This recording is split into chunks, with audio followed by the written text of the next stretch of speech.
¿Cómo están? En esta sesión vamos a tocar el tema de la informalidad y en particular nos va a interesar tratar de comprender por qué la informalidad es tan grande en el país.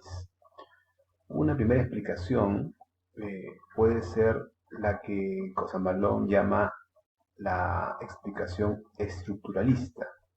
Es decir, ocurre la informalidad básicamente porque el sector moderno de la economía no es capaz de dar empleo a todos. Más en un país como el nuestro, de una gran migración, pues este sector moderno no pudo absorber a todos. Entonces, la informalidad la conformarían pequeñas unidades de producción de bienes y servicios que están fuera de ese sector moderno, ¿no? Formal. Eh, Esta explicación, desde luego, eh, pues también tiene sus limitaciones, ¿no? Porque solo cierra la discusión sobre el tema de la informalidad a una cuestión vinculada con si está o no integrada a este sector moderno. Una segunda explicación que ha tenido una gran relevancia en mucho del debate público es la que denomina Cosamalón una explicación neo-institucional. Aquí, más bien, la informalidad es una suerte de decisión de los agentes económicos como reacción ante los altos costos de transacción que implica entrar al Estado. Y esto no es casual, porque el Estado mismo es el que establecería este tipo de restricciones. Entonces, la informalidad sería formada por aquellos que quedan fuera de la cobertura de este orden jurídico, sea porque desconocen este mismo orden o porque son incapaces de seguirlo, ¿no? Y en ese punto, un pensador muy influyente ha sido el peruano Hernando de Soto. Eh, es decir, esa definición del sector informal al margen de las reglas, al margen de las normas tributarias, pero que también tiene como correlato pues la no posibilidad de disfrutar los servicios públicos que el Estado ofrece. Entonces, este Estado que pues establece barreras para el ingreso o que hace muy difícil la permanencia de sectores de la sociedad, es un Estado que tiene un comportamiento que denomina de Soto mercantilista, es decir, que está construido por sectores, una élite económica que establece reglas precisamente que lo favorecen. Y por lo tanto la informalidad es una suerte de escape, es un escape de esa situación de control que ejerce esta élite. Pero fuera de ese mundo de la legalidad se ve el crecimiento de un sector muy dinámico, de una economía informal. Este sector dinámico lo lee Soto como uno que expresa el potencial de mercado que existe, es decir, es algo así como un sector de, de presencia de un mercado casi puro, que funciona tal como debería funcionar si las regulaciones fueran sensatas. Entonces, la cuestión de informalidad, por lo tanto, se eliminaría eliminando toda regulación innecesaria, todo eso aquello que genera un costo innecesario y que permitiría, por lo tanto, que los actores informales pudieran, por ejemplo, registrar su propiedad. Propiedad que, por cierto, en el caso peruano, en muchos casos fue producto de actos ilegales, como una invasión de tierras. Y también, desde luego, a las otras ventajas, servicios que ofrece el Estado. Entonces, frente a esa posición, se presentan también pues visiones críticas, ¿no? Una de ellas, por ejemplo, la de Javier Guíñez, ¿no? Donde discute, por ejemplo, la racionalidad de los actores reales informales, ¿no? Es decir, eh, reconociendo la importancia de la visión de Soto, que se centra en los agentes, en las personas, inclusive aquellos que tienen pocos recursos y sus decisiones, y Guiñez discute si la racionalidad de estos actores es congruente con el argumento de Soto. Y una pregunta que se hace es, bueno, pero si los costos de la formalidad son tan altos, ¿qué incentivos tendría una informal para acercarse a ese mundo, ¿no? Con costos tan difíciles de asumir? Claro, la respuesta de Soto es que lo que ocurre es que también la informalidad tiene costos, ¿no? Y eventualmente el informal preferiría pasar a la formalidad. Otra discusión tiene que ver con qué pasa con el Estado, es decir, aceptando que efectivamente las regulaciones pues tendrían que ser menores, igual se requiere un Estado capaz de hacerlas cumplir. Y de hecho, un factor que explicaría también la informalidad es la debilidad de esa propia capacidad estatal para poder hacer cumplir las reglas. Esa situación no desaparece al reducir las regulaciones. Más bien, es muy probable que se requiera un Estado mucho más eficaz para poder hacer pues que estas reglas nuevas se cumplan. Y eso, por ejemplo, está ligado a la situación por la cual muchas empresas formales también evaden la ley.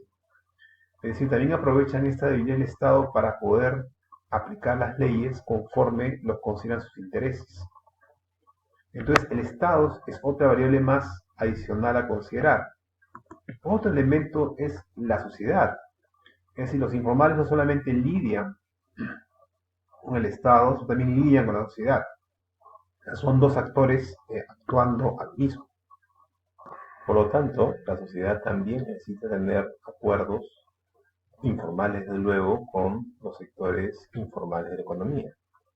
Y eso varía mucho dependiendo de las características de la sociedad, que puede ser una muy atomizada, con muy poca capacidad de llegar a acuerdos, o una más estructurada, que le permitiría llegar a ciertos puntos de entendimiento con los sectores informales, de los cuales la propia sociedad también pues, obtiene recursos y servicios.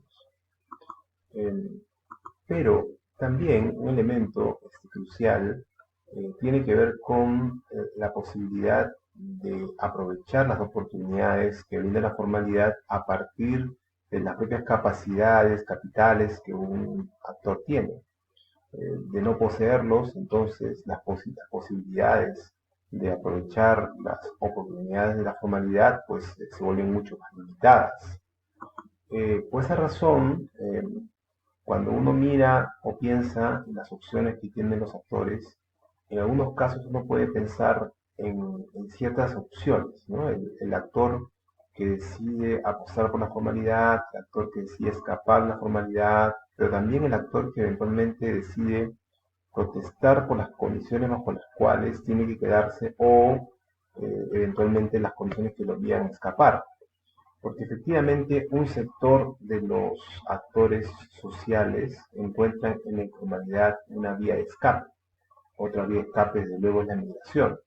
Pero la informalidad es una vía de salir, una vía para salir de la situación en la cual pues estas regulaciones no le permiten pues operar. Pero eso tiene que ser distinguido de una situación de exclusión. Cuando hablamos de exclusión, ahí nos referimos a un trabajador, a una persona que se dedica a determinadas actividades bajo las cuales no existen realmente opciones. Es decir, él está enganchado a una economía que no le deja otro camino que la informalidad o una situación muy precaria.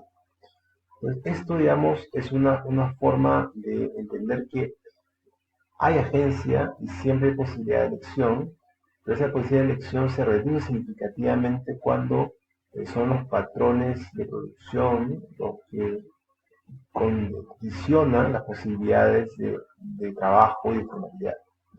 Pero otra dimensión tiene que ver con la posibilidad de los actores informales que ante estas condiciones que no les son propicias, usan el poder político para meter un cambio en esas reglas. Pero eso tampoco es sencillo, ¿no? Porque no es fácil organizar intereses vinculados con la informalidad. Eso lo vamos a ver con más detalle en la siguiente sesión.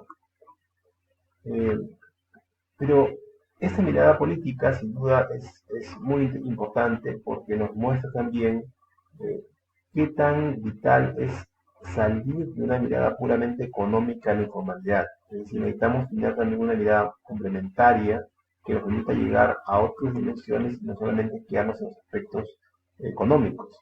Es decir, hay que ver la informalidad también como un problema de estructura familiar, de cómo se asientan las ciudades, de formas de vida y de política, ¿no? Y no son espacios separados, son espacios en los cuales están conectados pues distintas dimensiones de este fenómeno. Y además, entre lo formal e lo informal no hay una grieta, sino hay muchos vínculos, ¿no? Hay muchos vasos comunicantes. Los formales necesitan de la informalidad también. Los informales necesitan de la formalidad también. O sea, hay una mutua dependencia, no es solamente un tema de dos espacios separados. Por lo tanto, eso nos debería permitir separar la situación en la cual la informalidad es sencillamente una estrategia de sobrevivencia, cosa que vamos a ver en estos días de las pandemias con mucha frecuencia, es decir, la persona que no tiene opciones, donde el trabajo formal no le brinda oportunidades realmente, que no tiene oportunidades ahí, no puede aprovechar esas oportunidades aunque existieran, y en verdad el trabajo formal que les brinda un pequeño margen de ganancias, que es la única vía de sobrevivencia. Ese es un tipo de situación. Pero un tipo diferente es aquel que, pues, sí tiene posibilidades de vivir en el mundo formal, pero el problema es que la forma en la cual se ha desarrollado la economía le impide a esa persona gozar de todos esos beneficios, ¿no? Y terminas más bien incorporándose a través de la subcontratación, la flexibilización, un ciclo de la formalidad, pero, ¿no?, con mucha precariedad, ¿no? Digamos, son dos situaciones que hay que distinguir. Pero resumiendo, si tenemos que pensar en la informalidad, por lo tanto, como una explicación multicausal, necesitamos no olvidar el tema de las regulaciones, es decir, si existe hoy hay un campo de trabajo, necesitamos pensar en el Estado, en su eficacia, en la ausencia de instituciones que alienten la formalización.